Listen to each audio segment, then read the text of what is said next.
Okay. Okay. Supposedly, I'm streaming live. Um, this is the first time I've ever attempted anything like this. So if I fuck up, mess up in any way, just bear with me and I'll learn from my mistakes. You know, let me just do a couple of things. Oops. Can't do that. Can't do that. Just want to get rid of a couple of things here so there's no confusion. Delete that.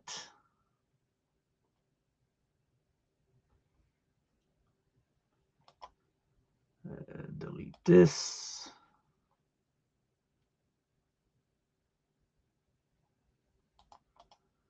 Delete this.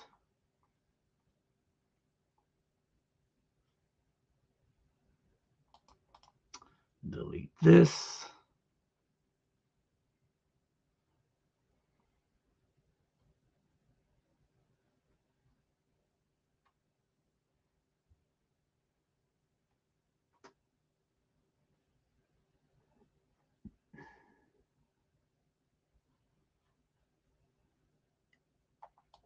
And delete this.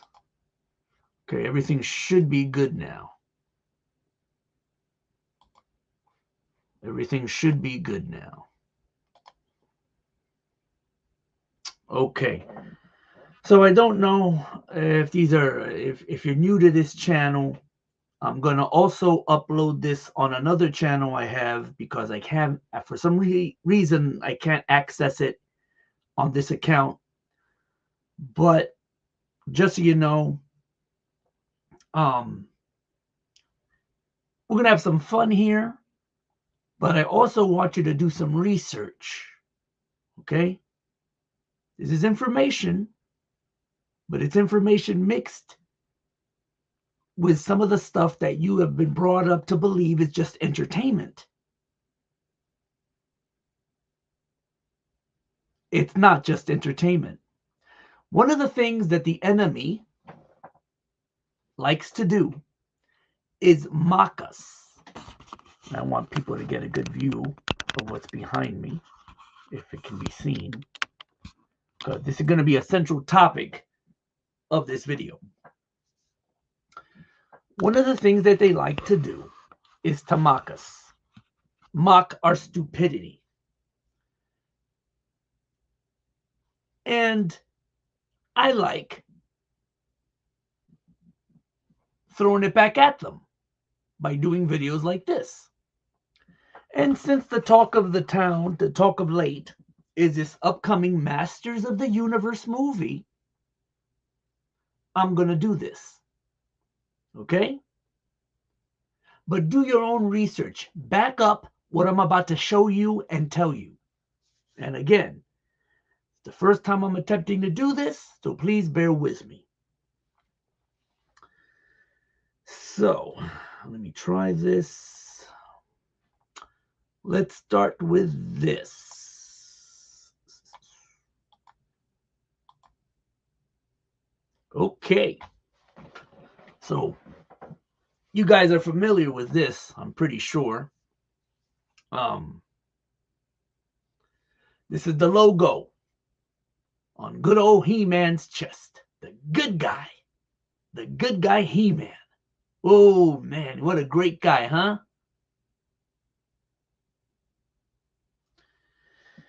And let me put the various different ones. We got that version of He-Man's logo. We got this one is the more recent version of it.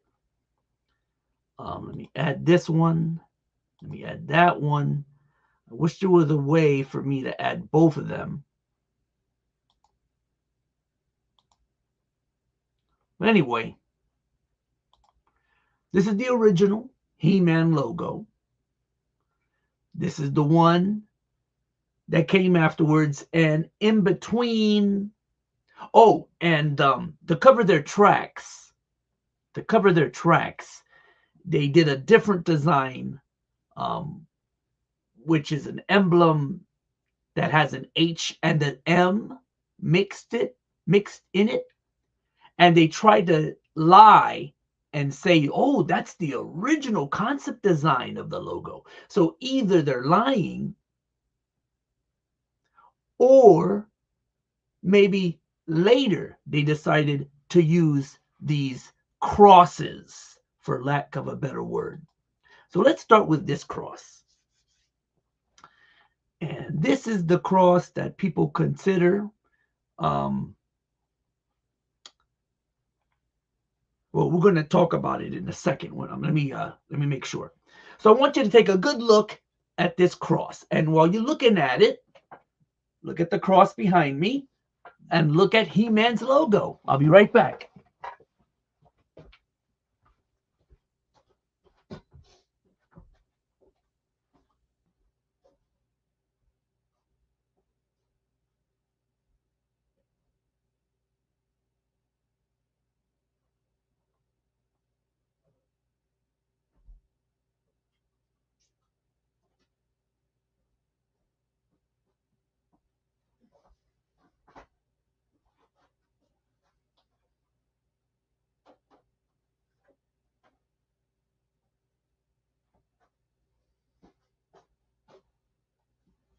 I find it interesting that they're trying to say now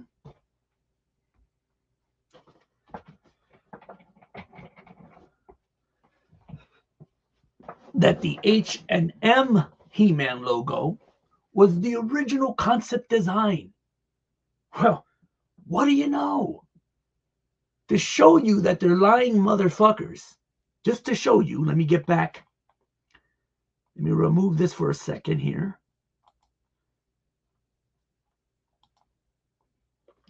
To show you that they're lying motherfuckers and how stupid a lot of you are out there, they recently released the inspired by original concept art of how He-Man was supposed to look like, which proves that they're lying about the H and the M being the original design, because this is straight out from the fucking this is straight out of the fucking sketchbooks of the designers. And look, same old cross. Oh, but we're going to find out about this cross. We're going to learn about this cross. And you're going to, a lot of you, oh boy. How have we been played? How have we been had? Hoodwinked, the term they use. So let's go back to this. Okay. This is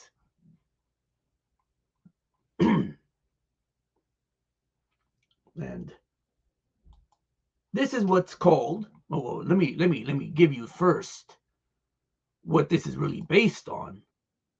Wait a minute, shut up. Let me get out of here. Get rid of this.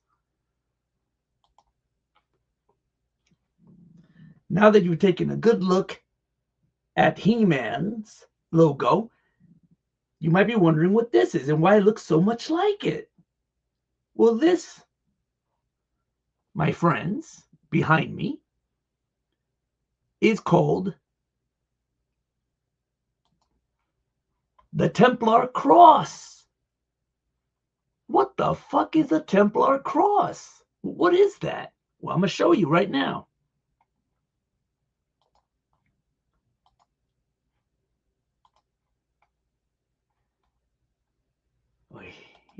I'm going to give you the area. You seen the one behind me. Okay, this is the one behind me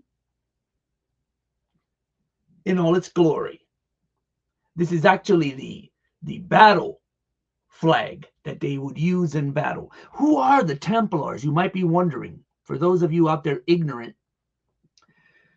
Well, The Templar cross, primarily known as a Red Cross Patée, I don't know how to say it in French, with flared arms on a white mantle, was the iconic symbol of the Knights Templar, representing, and this is what they say, this is what they tell you, okay, the cattle,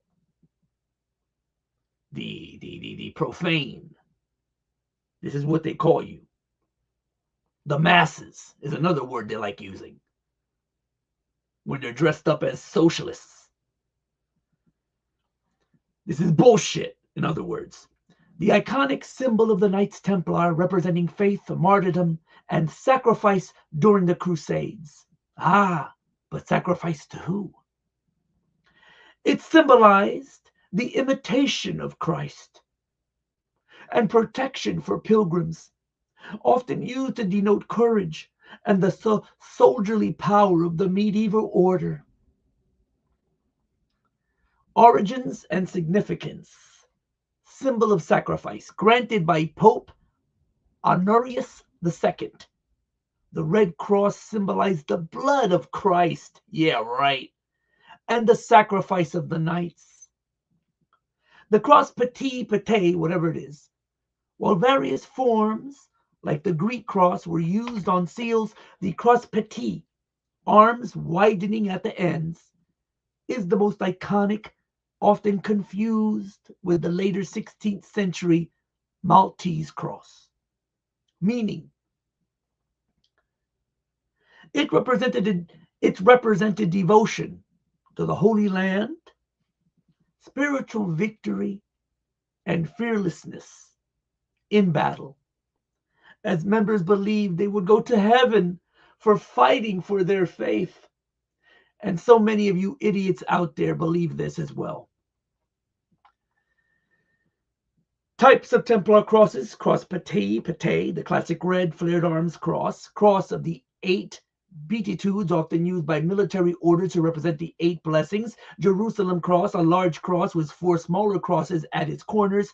Tau cross, shaped like a T, symbolizing salvation. Usage today. Symbolism. It remains a popular symbol of courage, mystery. Mystery? What's another word for mystery? Secrets? And history. Pop culture and fashion, widely used on merchandise like He-Man, jewelry, rings, necklaces, and clothing. Reenactment and decor, featured on apparel for medieval, Templar-themed, or Masonic reenactments and decorative historical replicas. Let me take a swig of the beer.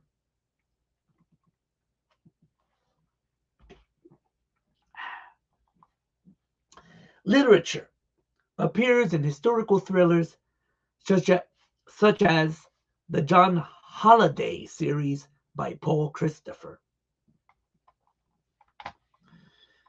And again, they talk about commonly mistaken for the Maltese cross. The Templar cross stands out for its specific medieval, often red on white appearance, marking one of history's most renowned religious and military orders. Now, this is something that I must state right now. Forget colors. Forget colors. Colors are a red herring. It is the actual symbol that the true meaning that should be focused on. What the symbol is. Okay? For, like the different secret societies through the ages, they take many forms. It used to be the Brotherhood of the Snake. When that fell, it broke into little itty pieces, different little secret societies, all of them seeking control, not understanding that they're being controlled by the Brotherhood of the Snake still. See, They're even so stupid. Their acolytes and the initiates are so stupid they don't even understand that they are being manipulated. What did the Bible say? Even the elect will be deceived. So, same thing goes with their symbolism. Templars aren't the only ones that use this. Oh no. Now, here is some this is some I tried to pick the images that won't get me into too much trouble on YouTube. But you know how YouTube is. There are a bunch of socialist bastards running that place. And they don't want to be exposed. So they might delete this video, censor me. We'll see what happens.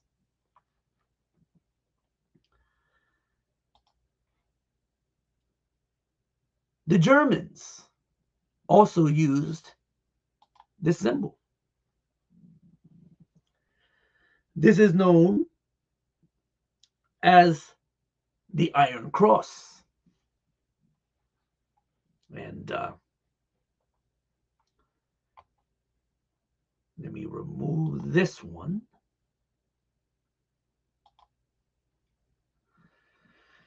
And let me put something up here so you get an idea how they used it. I think they gave out medals with it, with this Iron Cross on it. And it also makes an appearance on the uniform. Oop, wait a minute. Actually, I went ahead of myself. Let me go back to this one. Okay. I went ahead of myself. We'll go back to that one later. That's for another master of the universe. Oh, I could put more than one image. Okay, so, all right, that's fine. So, this is the Iron Cross. Matter of fact, hold on. Let me relook at that picture again. Maybe I can use it. It might be on there too. Let me see.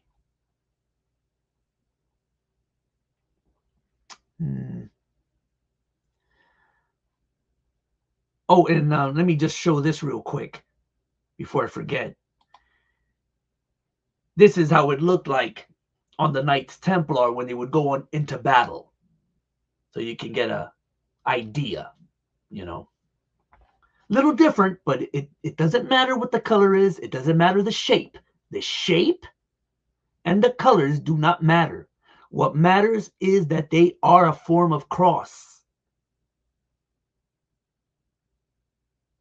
It all goes back to the equinox. That's why the cross is used as a symbol of the sun. You have to know something about the equinox. Anyway, what is the Iron Cross? Let's go back to that. What is this? I told you what the Templar cross supposedly meant, what it was about, but what did they say about the Iron Cross, the Germans? The Iron Cross is a renowned German military decoration established in 1813, publicly, I will add, by King Friedrich Wilhelm III. They were using this cross way before you knew about it. Make no mistake. By King Friedrich William III of Prussia to reward bravery during, guess whose wars? The Napoleonic Wars. Ain't it strange? Just coincidence, right? Coincidental that if it wasn't for all the Napoleonic shit, the stage would not have been set for World Wars I and II. I think you should research that more. connect the dots. We've been played. This has been these so-called wars. Oh yeah, they're real for us because we're the victims of the outcome of the wars, the aftermath. Huh. We've been played, y'all. We've been played like a fiddle. It signifies military merit and valor, traditionally awarded across all ranks. It is a black cross patée. Oh, the same name as the Templar cross. Usually iron cord, issued during specific wars. Key details about the Iron Cross, history and significance. Established in 1813, it was later used in the Franco-Prussian War, World War I, and World War II. It was notable for being awarded regardless of rank or social status, symbolizing egalitarianism in military honor. Design. Designed by Carl Friedrich Schinkel. Schinkel. It features a black, four-pointed iron core cross with silver flared arms, often featuring the reigning monarch's initials, oak leaves, and the year of the conflict. I don't have time right now to get into it, but why don't you, if you were interested, look for who this Carl Friedrich Schinkel is. The name's very interesting.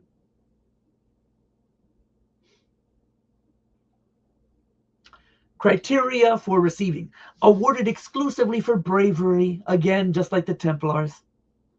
Exclusively for bravery, outstanding leadership or merit in wartime. It was not restricted by rank, allowing soldiers, officers, and occasionally civilians to receive it. Makes me wonder if it's true that they were giving these Iron Crosses away to anybody who was serving in World War I. One of them people, wait a minute, one of them was named Adolf. I'm sure, though, there were so many Adolfs in the army. It's just coincidence. How it was worn. First class, pinned directly onto the left side of the uniform. Second class, suspended from a black and white ribbon, usually in the second buttonhole of the uniform. Variants. The medal was reauthorized for new conflicts. 1813, 1870, 1914, 1939. The 1939 version, used during World War II, added a swastika to the center. And that's why I had to be very careful of the version of the Iron Cross that I had to put up here, because YouTube will use that as an excuse. No one's ever seen a swastika before. They'll use that as an excuse to censor this video. Modern usage, while discontinued as a medal after 1945, a variation of the cross remains a symbol of the German Federal Defense Forces, Bundeswehr. It is also used in subcultures such as outlaw, biking, sometimes for shock value. Okay, so you might be thinking, let's see what else we got. Oh, so let me get back, but that's not the only thing. Remember now, what did I say? Forget the colors, forget the shapes. The important thing is that it's some form of a cross. Okay? So here, oh man, these guys are tricky. Let me tell you how tricky these motherfuckers are. So here's the most modern version of He-Man's logo on his chest. Okay? Very reminiscent.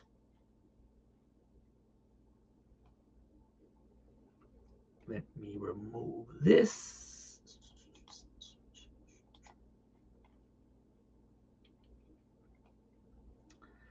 Of this.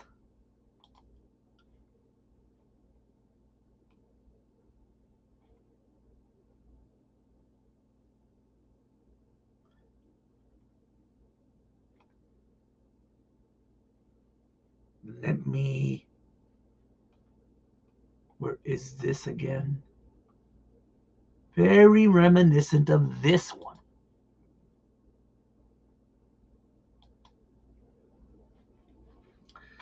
The one above the compass in the square, okay, that is a version of what is known as the Demolay Society. Yes, the Demolay International is what it's called.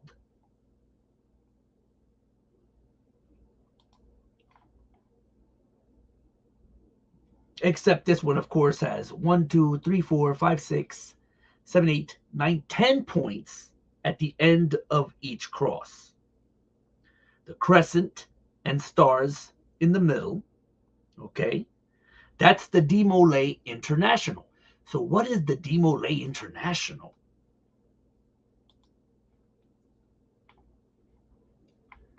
Let me go over here, back over here.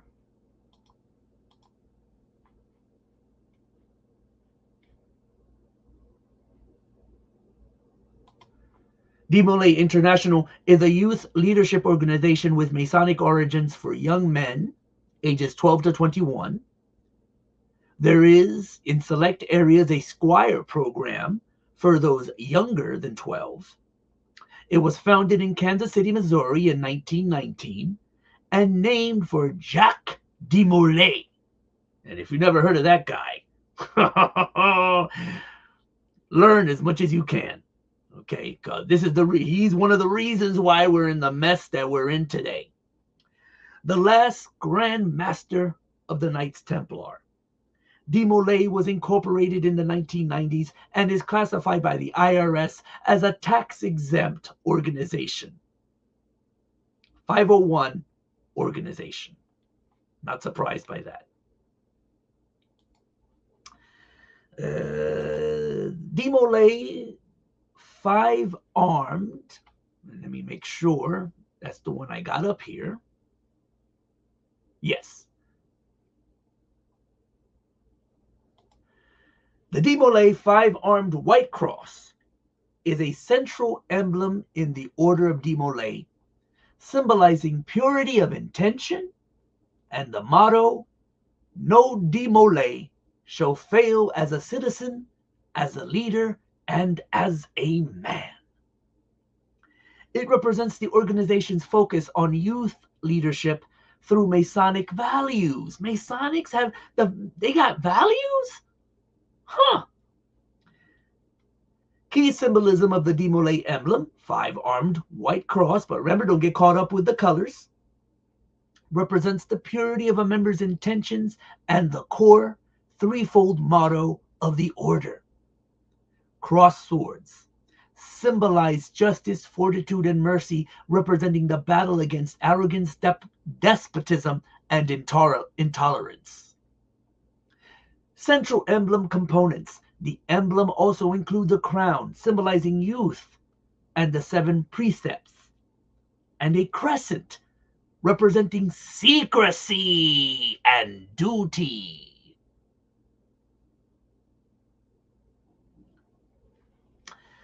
Specific Demolay crosses. A specific historic jewel, sometimes associated with the founder, Frank S. Land, with versions dating back to before 1949. Cross of Honor, a prestigious award for advisors recognized through a special investiture ceremony. The Order of Demolay, founded in 1919, is a Masonic-related youth organization for young men aged 12 to 21. So,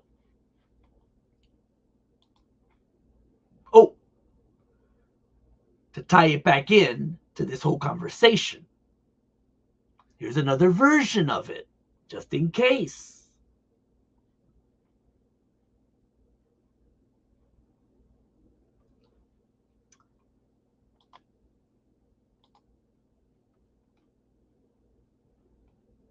This is Demolay again, probably an older version. Wow, what do you know? It's that 4 version 1 again.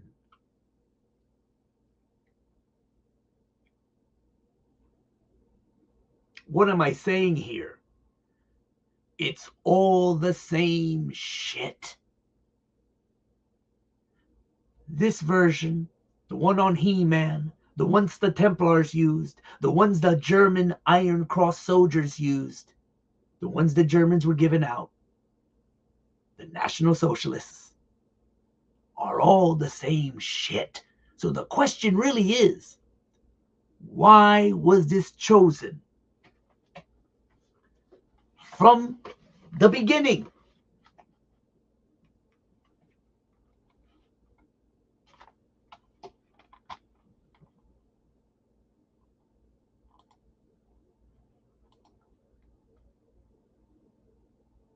From the beginning, why was this chosen? Get this out of here for a moment.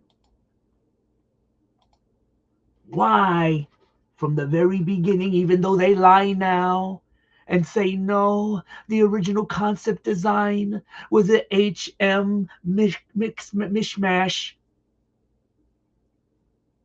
the one they used on the Battle Armor He-Man, remember that toy? When the original concept design still had it, they went with it. They used it from the very beginning.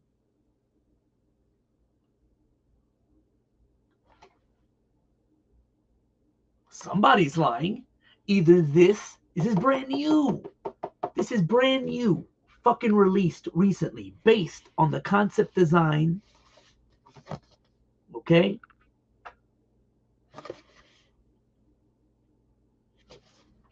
Somebody's lying. And more importantly, why are these symbols used in warfare, used by secret societies, secret wars, soldiers? What are they doing on Toys for Children? I know what you're saying. We didn't know any better. Hey, I was there, man.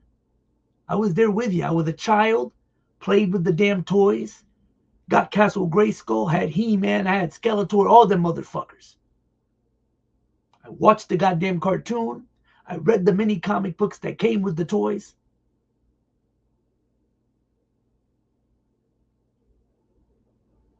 Why the resurgence? Why now? Why did they call it Masters of the Universe? You better wake up and smell the crack. He-Man is not the good guy. Neither is Skeletor. We're going to get into Skeletor in a bit. He-Man, Skeletor, Hordak, the Snake Kings.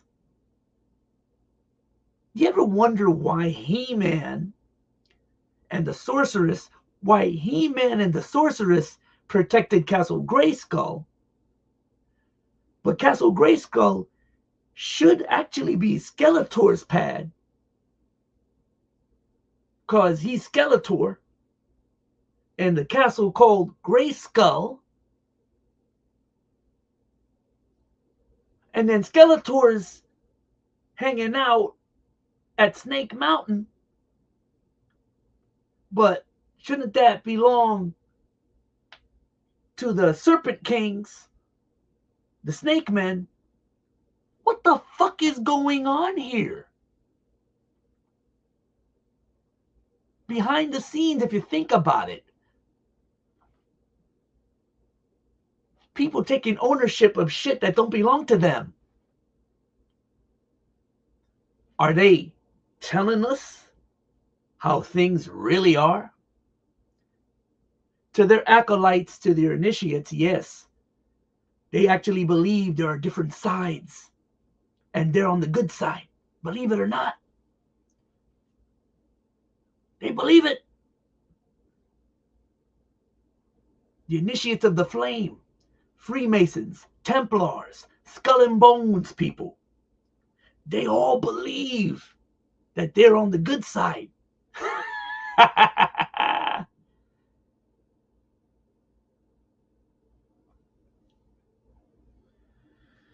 Oh boy.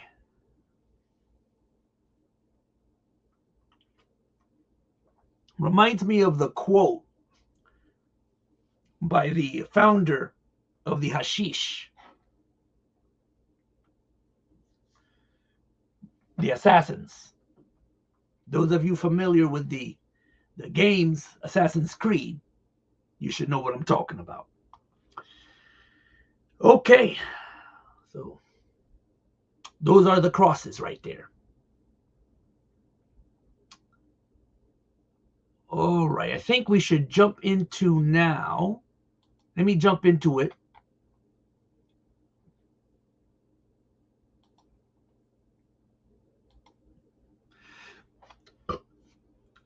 To another so-called good person in the Masters of the Universe. Let's go right into the Sorceress. I forgot one thing, though. Let me do this first. Sorceress original.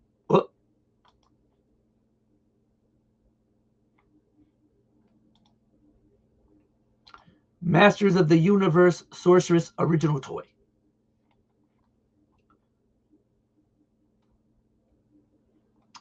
And that is not what I'm looking for.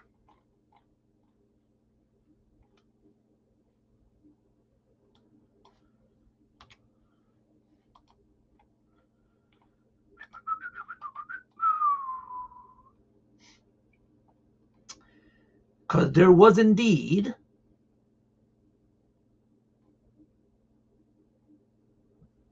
a version of the Sorceress.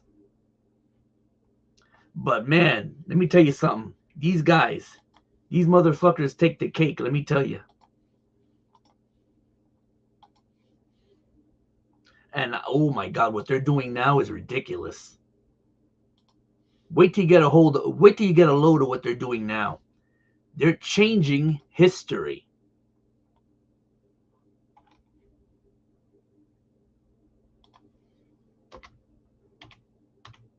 And they're getting away with it. And the majority of you clowns and fools out there have no idea.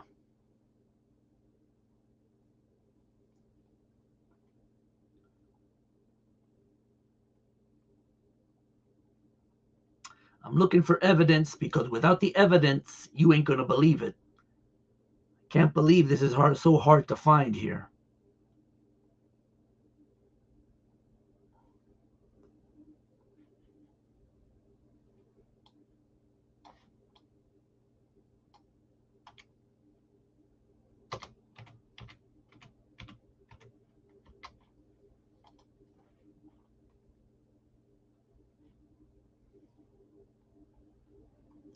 Holy shit. I can't find it here now.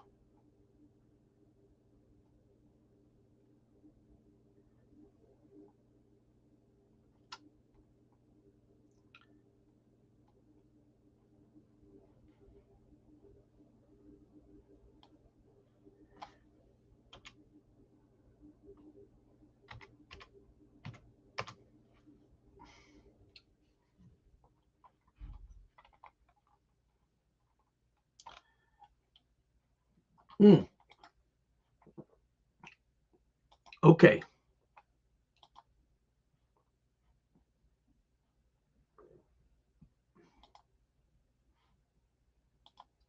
Hopefully this will come out. I'm not sure.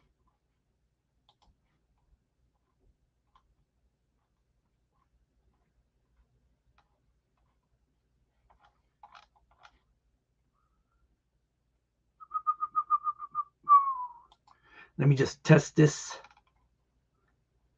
See if I get this working here. Okay, no, that's not what I want. Okay.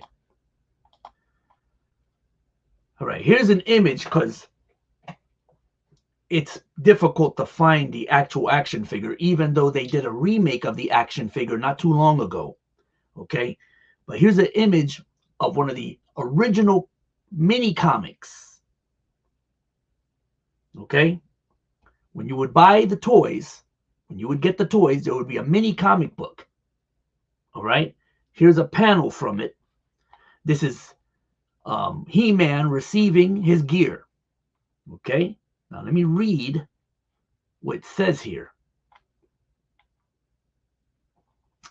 Sorceress, heroic guardian of Castle Grayskull.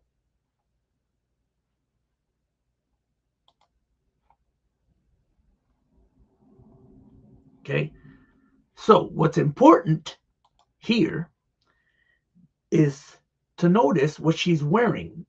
Besides the fact that she's green in color, okay, the gear that she has on, okay, it's a cobra, a snake. Huh. Okay. This is also the outfit. And let me find a picture of that. Get rid of this.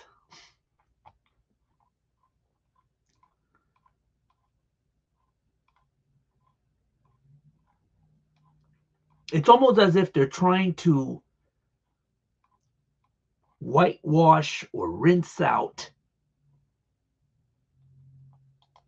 Wait a minute. Let me also get a picture of this while I'm at it. This is interesting.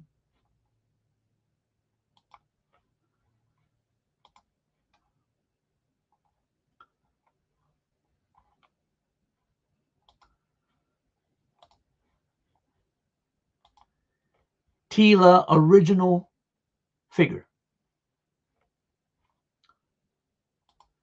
Masters of the Universe Teela original figure. Okay.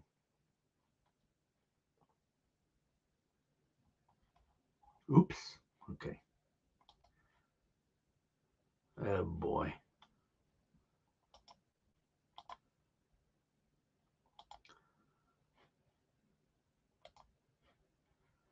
Let me see.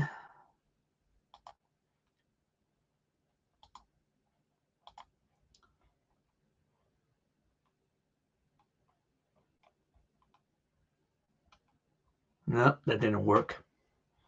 Go back over here.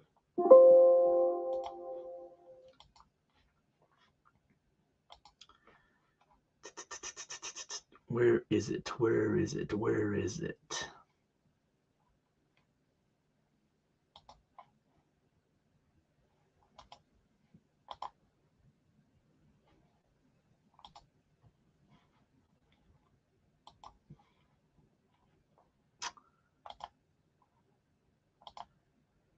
So obviously, the sorceress. Where is all the pictures here?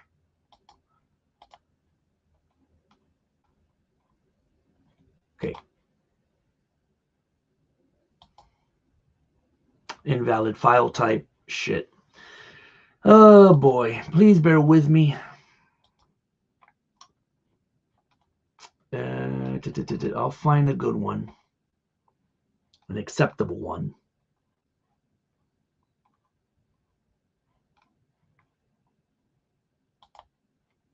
See if this picture works. Nope. Nope, nope, nope, nope, nope. See if this picture works. Thank you.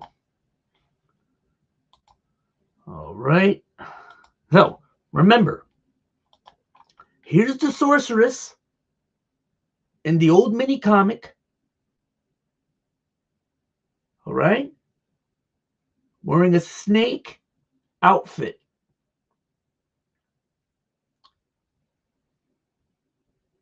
if I'm not sure if there was, I'm not 100% sure if there was an action figure for this version of the Sorceress.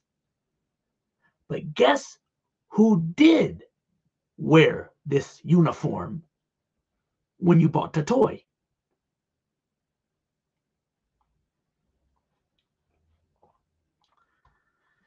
I got lost here. Okay. What do you know? Teela. When you would get the action figure of Teela, the original action figure of Teela, she would be wearing the outfit the Sorceress was shown wearing in the mini comics. We're talking the early 80s here. Okay? So I guess what happened at some point, and again, I asked the question,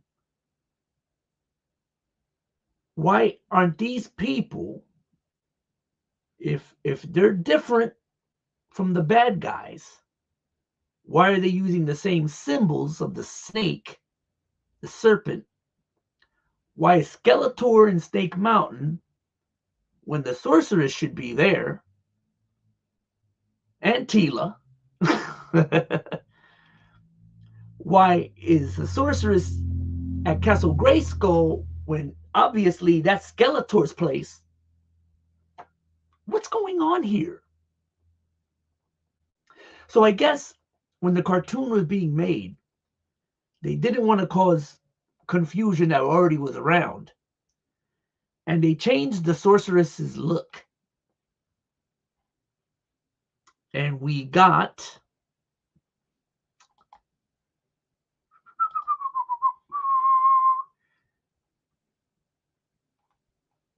oh, before I forget, I want to show you how they pulled a fast one. They pulled a fast one on for all you people out there that you swear up and down. They gave us this. When the cartoon came out, they realized that the figure of Teela wore the same outfit that the Sorceress was wearing in the mini comics.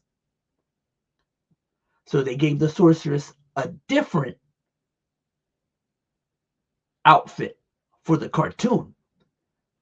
Forget the fact that Teela never even wore, as far as I know, if I'm correct, I could be wrong. Forget the fact that Teela never wore the Cobra snake outfit in the cartoon. As far as I know, she never wore it. So this is what's known as the Sorceress of today. This is what's commonly accepted as the sorceress outfit, costume, whatever, to show you the snakes that these sons of bitches at Mattel are. I'm going to show you now. I'm going to show you now what they've done. Oh, they didn't just discard it. They still want to use it. Okay? Remember that this picture says right here,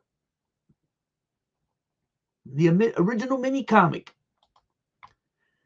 that's the Sorceress. She's good. She's heroic. She's giving He-Man the armor, the weapons that he needs to battle Skeletor, right? Whew. Wow, this is insanity. Look at this.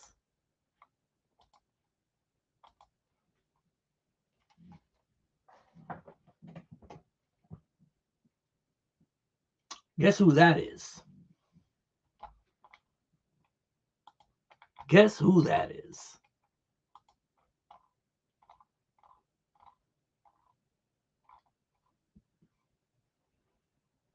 Oh, let me not forget this as well.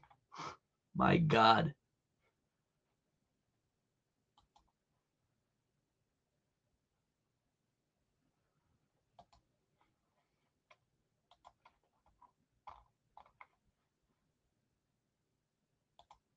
Lady Snake.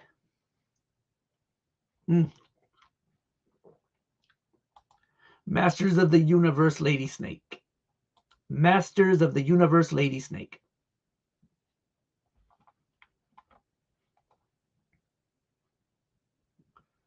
Well, that's a different person. So what am I looking at then? Wow. What is this? Oh, what you're looking at is Teela Deluxe. So what you're looking at now is Teela wearing the outfit of the snake the way she originally used to wear it when you would buy the damn toy. But now they changed her skin color green.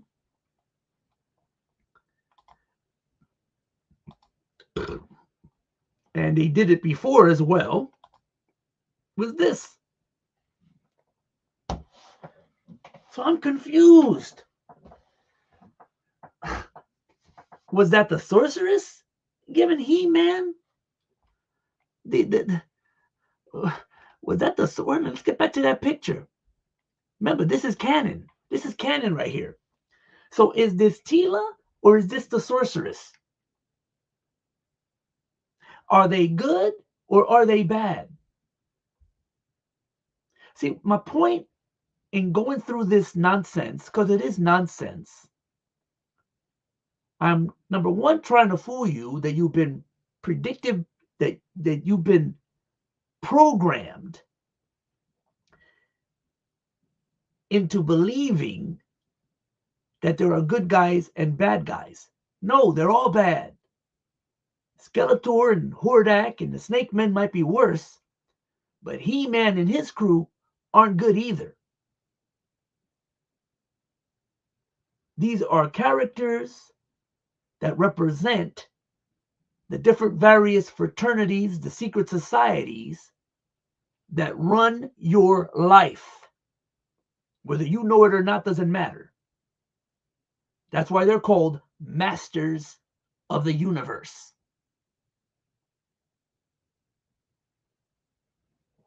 Is this sorceress or is this Teela?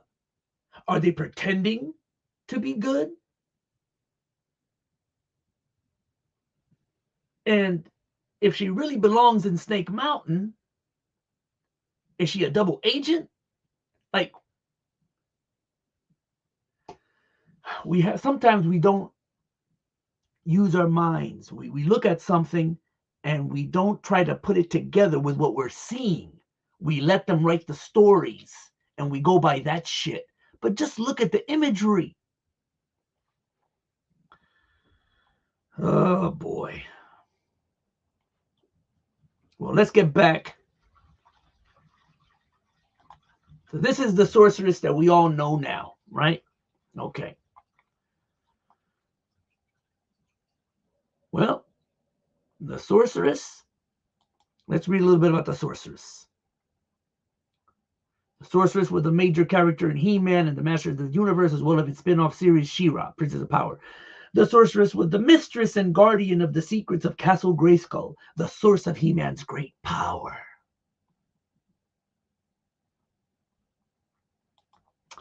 Here somebody's asking, is the sorceress Teela's mom? The sorceress was also the biological mother of Teela, childhood friend of Prince Adam, and captain of the Royal Guard.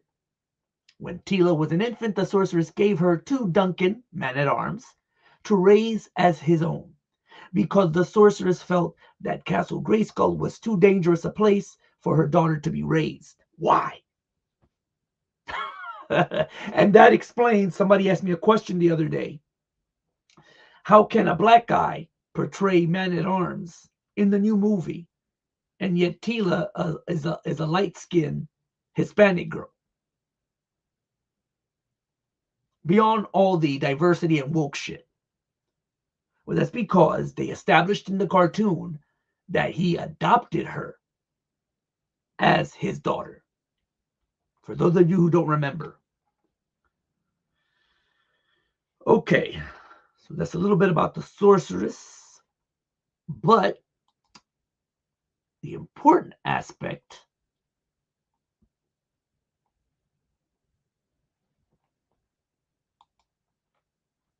Sorceress of Castle Grayskull is what is attached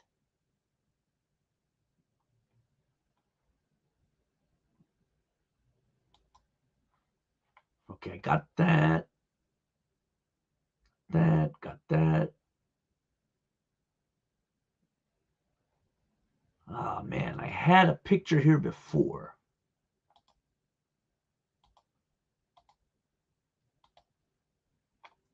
Okay. So you might be wondering, what secret society is the sorceress attached to? Is she? Well, the answer is yes, unfortunately.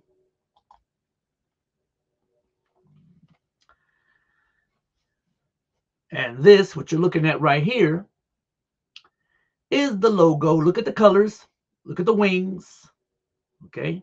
Look at that. Look at this.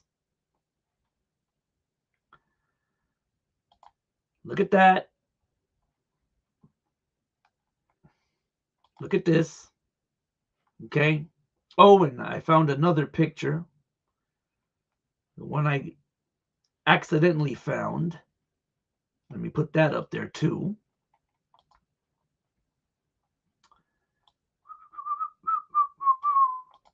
Showing the different versions. Oh, okay. Let me remove this one. And let me remove this one.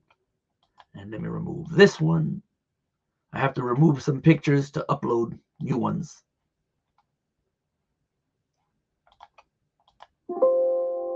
Okay.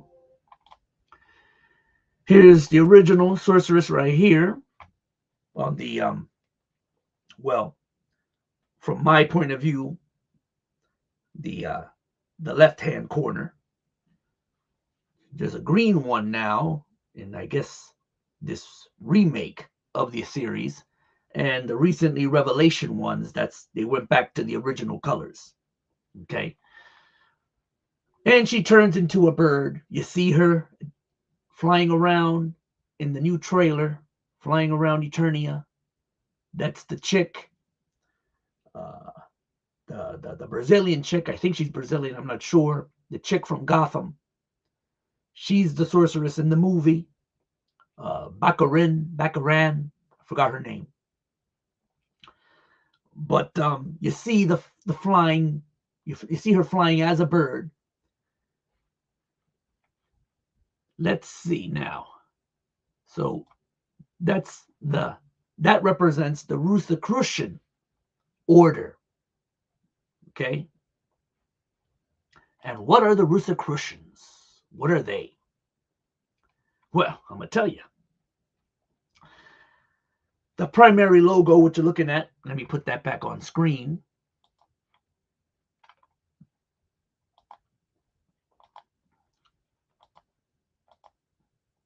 Okay.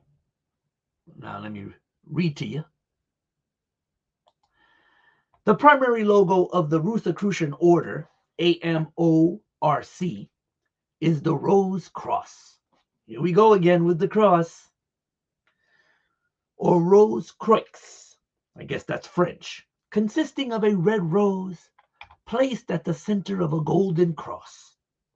It symbolizes the unfolding consciousness of the individual rose on the human body, cross, representing the experiences, evolution, and spiritual perfection of life.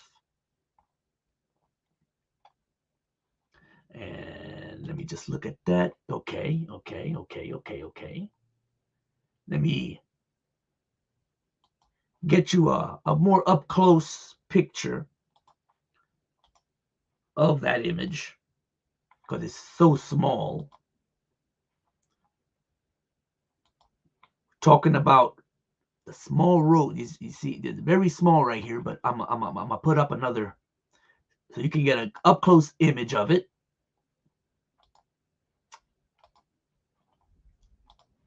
Here you go.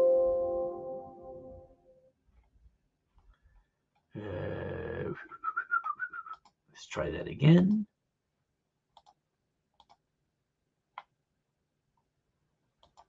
Okay, gonna have to remove some more. Let me remove this one. Oops.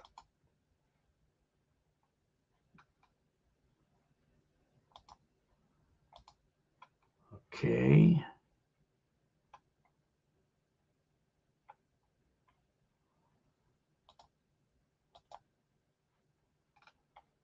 Let me see what's going on here.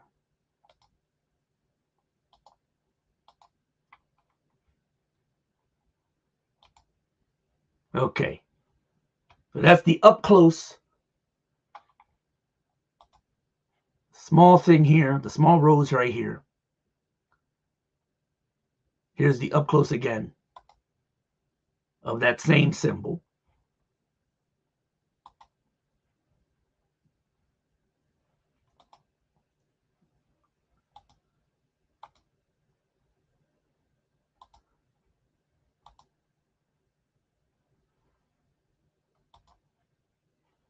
Okay. So you can understand it. Okay. Let me finish talking about what it means, what it represents. Again, it's the primary logo of the Rosicrucian order.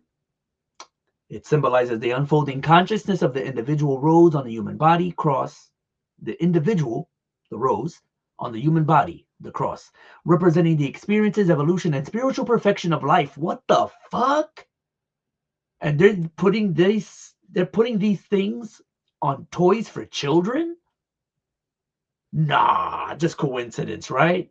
So many coincidences explain everything that happens in our world today. You know what I've realized is the majority of people on this planet are exactly what the so-called Illuminati, because that's what they call themselves. I'm not calling them that. They're not chosen people to me. They're not the master race to me. But what they believe, what they say about you, the majority of you, is absolutely right. You're stupid. You're dumb. And you like being dumb. And you're going to be led to the slaughter for your stupidity.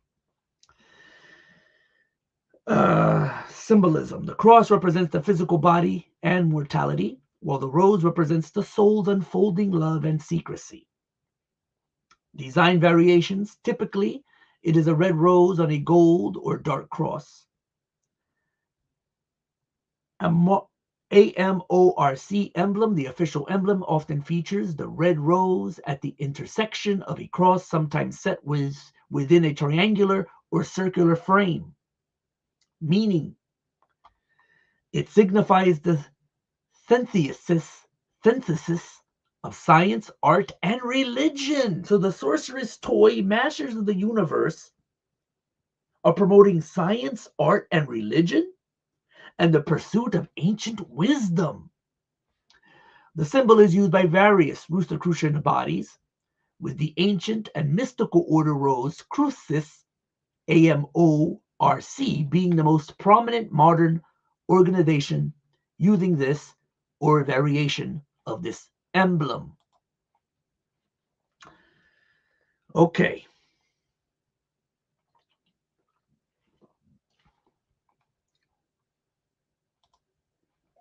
But why the bird? Why do they use the bird? Well, the bird isn't just any ordinary bird.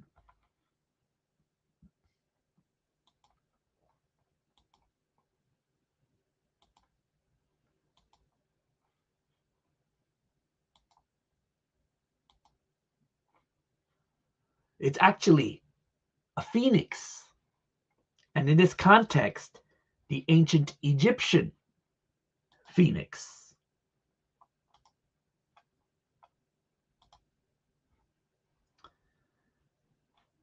Now it's going to give me a hard time finding this picture. Great.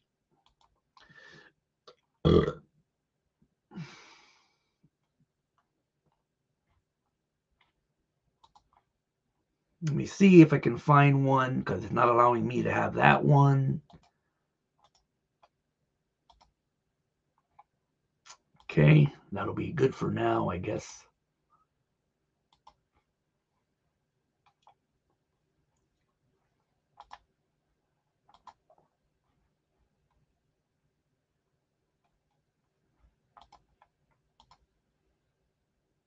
The Egyptian phoenix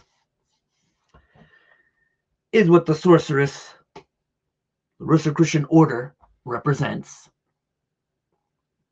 Let me get rid of this. Whoa.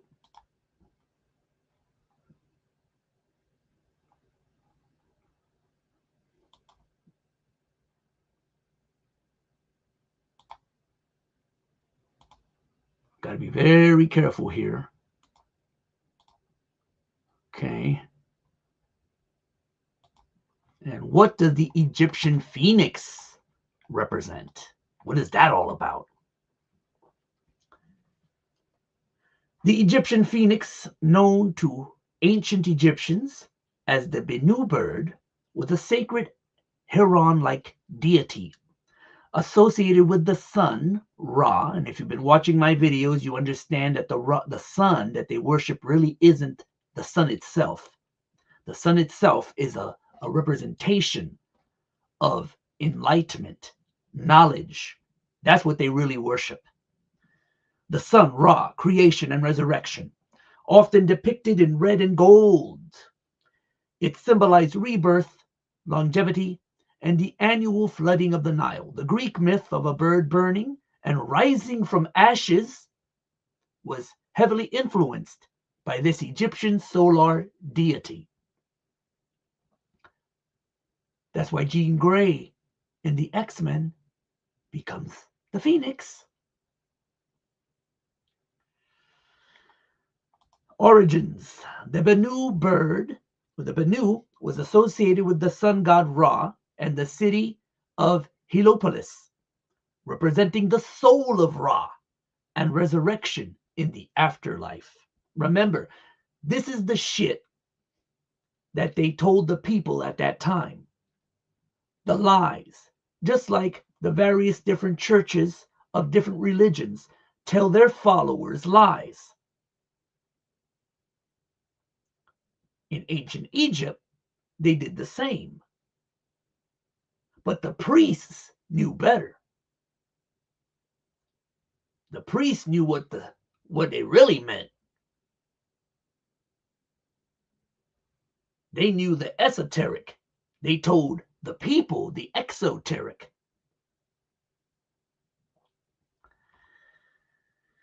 Appearance. Unlike the eagle-like Greek phoenix, the original Egyptian Bennu was usually depicted as a gray, blue, or white heron with a long beak and 2 feathers on its head.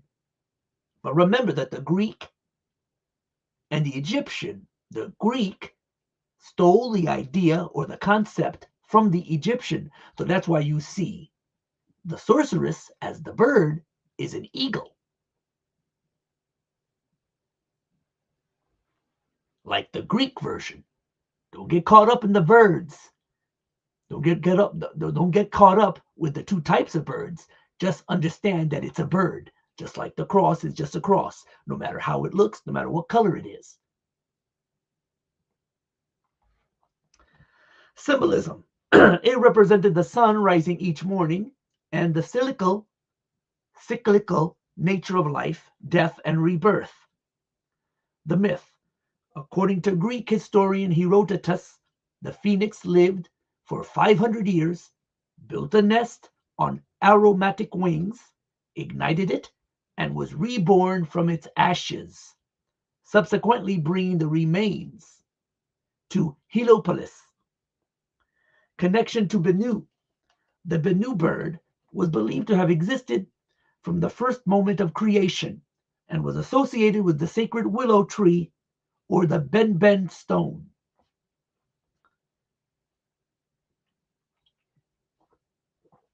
Connection to Bennu. Connection to Osiris. Don't know who Osiris is? The Bennu was considered a manifestation of Osiris, the god of the underworld. Underworld. Isn't that what they call today hell? But they got another name for the god of the underworld, the hell. Isn't it Satan? If you believe in that concept,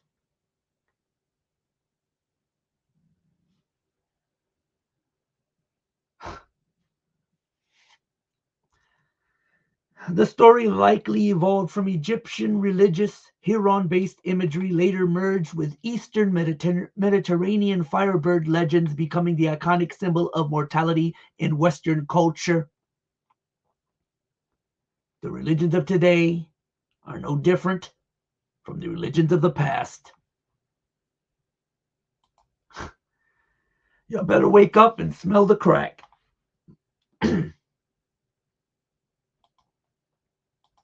All right. Let's get to the nitty-gritty. This is probably going to be the favorite part of many of you watching this video. I'm going to try to get through this fast because it looks like I'm losing my voice.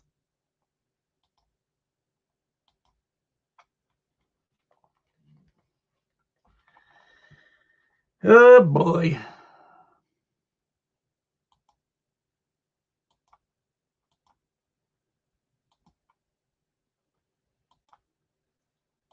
One more to go, y'all. One more to go.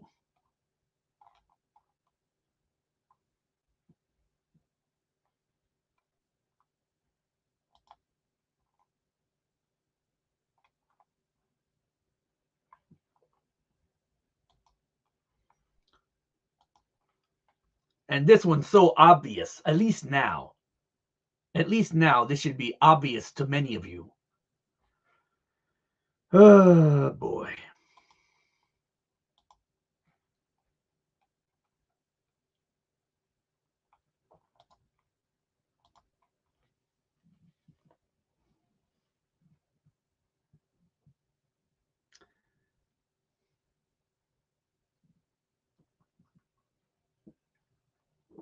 I'm just letting you look at it before I say anything. You're going to say, those of you who do not want to believe anything I'm telling you, you're going to make up reasoning, make up all types of bullshit in your head, how this cannot be connected to what I'm about to tell you. You've already decided you're going to come up with all types of nonsense to excuse this type of shit.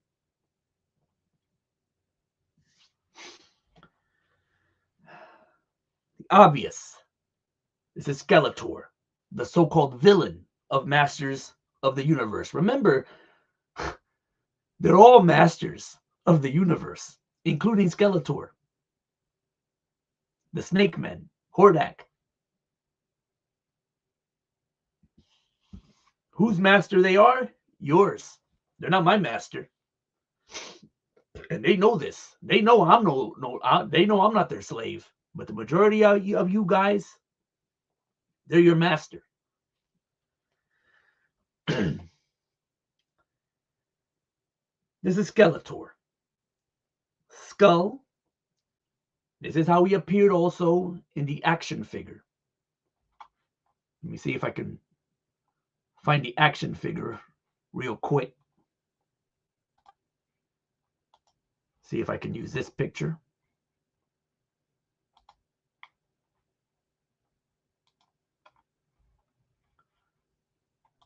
This is the cartoon representation of Skeletor, the bad guy.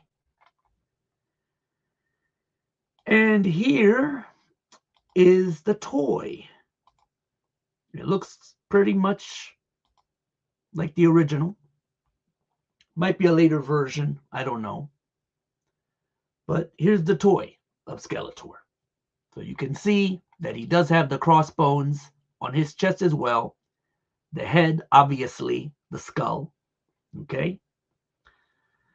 Let's find out who Skeletor is. This bad guy. Let's find out. He's the bad guy. I think they're all bad guys, but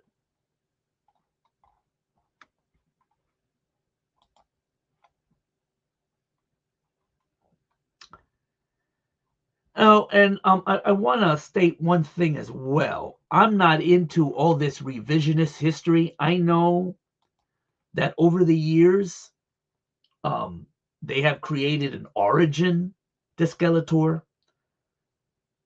The way he's introduced in the mini comics does not explain that he was someone else that got disfigured. All that shit came later. In the mini comics, the comic books that came with the toys back in the 80s, he just appeared out of nowhere from a different dimension. And he broke into Eternia's world. That's basically from nowhere, he just showed up. So I don't know if they changed that plot as well. Forgive me, I haven't been up to date to the new stories and legends and all that shit. But I do remember that in the comic that came with the toy, he just appeared out of nowhere from a different dimension. Okay? A dimensional being. There's a lot of talk about dimensional beings. Okay.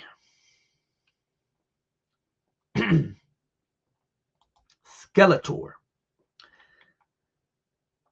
Keldor, also known as Skeletor, is a supervillain and the main antagonist of the Masters of the Universe franchise. Created by Mattel, serving as the arch enemy of his nephew, He-Man. Oh, he's his uncle. So Skeletor is He-Man's uncle. Interesting. You see, this is all the new shit that must have been added. And usually depicted as a skull-faced, blue-skinned sorcerer. Let me read a little bit more. The first mini comics that accompanied the 1981-1983 line of Masters of the Universe toys presented the earliest version of continuity, which had several differences from the continuity of the Filmation cartoon and the mini comics that complemented it. He-Man was depicted as the champion of a tribe of Stone Age jungle dwellers, and there was no royal court of Eternia, King Randor, Queen Marlena, or Prince Adam.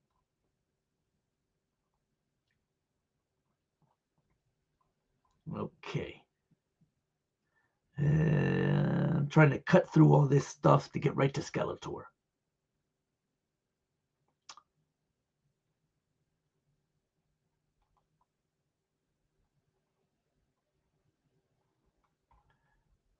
Let me see. Skeletor was originally an inhabitant of another dimension. What was I just saying? I'm going off from memory. Wikipedia now is agreeing with me. Skeletor was originally an inhabitant of another dimension until he was transported to Eternia during the Great Wars, when a hole opened up in the dimensional wall and seeks to reopen the rift so that his race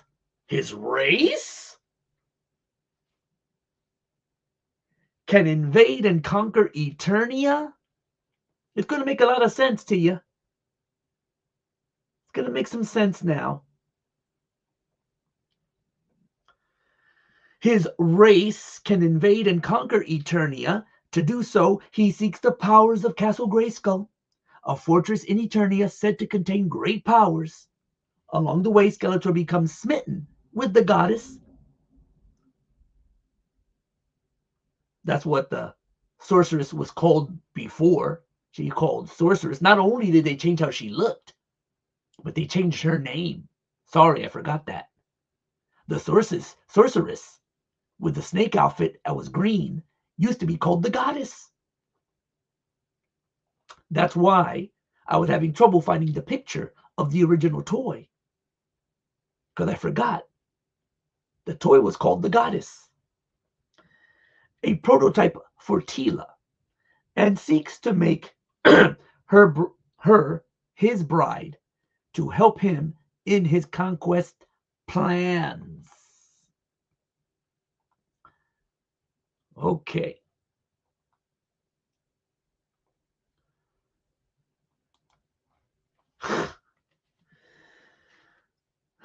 So let's just get to it.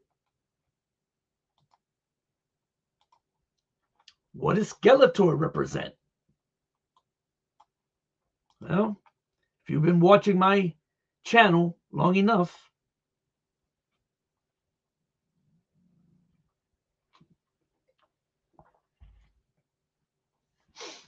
and in case you're wondering what the 322 means, there are two concepts that a lot of people don't understand. 322 is Genesis, comes from Genesis chapter 3, verse 22. If you have a handy Bible, look for it. And also, if you add up the numbers, 322, it adds to 7. And there are many groups and organizations that use the 7 as a representation of God. The question is, which God? Because God isn't a name. It's just a title, like king. So which God is it talking about?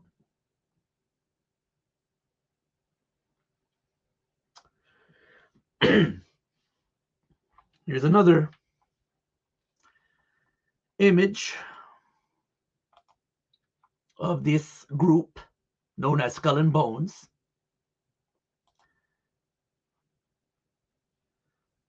You might recognize one of these guys.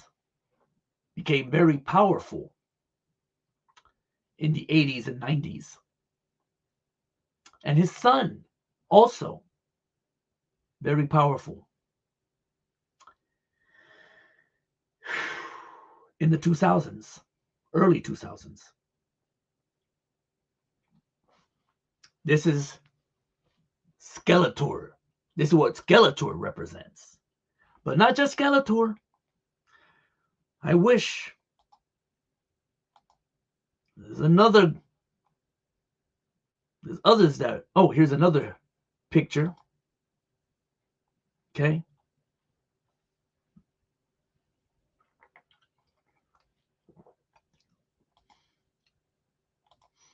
But as I was saying, not the only ones.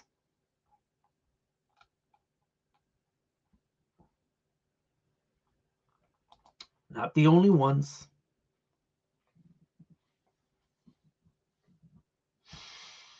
And I'm using this picture because the other symbol is so small that I'm hoping I don't get censored. You know, I want to concentrate on the Skull and Bones. Matter of fact, let me remove this picture. But you know what that is, right? You know who wore those, right? Okay. So let me add that again. And for those of you who don't know what this society is about, here's a quick schooling. Skull and Bones is an elite secret senior undergraduate society at Yale University, founded in 1832 by William Huntington Russell and Alphonso Taft, known as the Tomb. Its windowless headquarters hosts rituals for 15 new members tapped annually. It is infamous for its connections to high-level U.S. power, including presidents, CIA agents, and business moguls. I wonder if Epstein was a member. Key details about the society include members and influence, often called the Brotherhood of Death. You better believe it. It has included prominent members like George W. Bush, John Kerry, and William Howard Taft. Rituals and myths. The society is shrouded in mystery, with legends claiming members use a separate time zone, store stolen artifacts like Geronimo's skull or Hitler's cutlery in their tomb, and engage in bizarre initiation rites. They're not the only ones. Purpose. Ostensibly, the group acts as a networking fraternity to launch members into high-ranking careers in government, law, and industry. Maybe one of those industries was Mattel. 322. The number 322 is associated with the group, often believed to reference the year 322 BC and the death of Greek orator Demosthenes. I'm sorry, I can't say these Greek words. Demosthenes.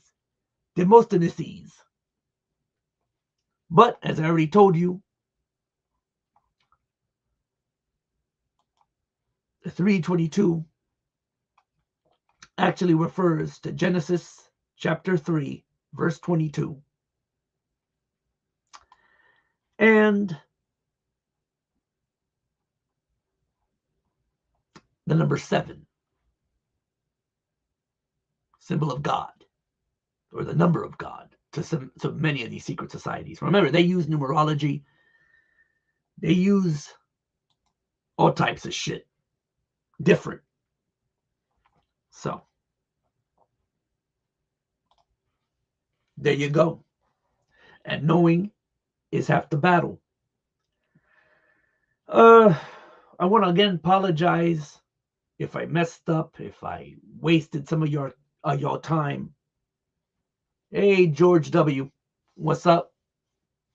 I don't know how long you've been watching, but I'm about to call it a day. I'm about to wrap things up. I don't know how long you've been watching, George, but none of this is coincidence. None of this is by chance. All of this has been orchestrated. Whether you want to believe it or not, it doesn't matter. They preconditioned your young child brains to accept them. And you have no idea. And you actually believe that He-Man's the good guy and Skeletor's the bad guy. No, they're all bad. Maybe Skeletor's worse, but He-Man's not the good guy. If he was, there would be no reason for him to be wearing this on his chest. The Iron Cross, the Knights Templar.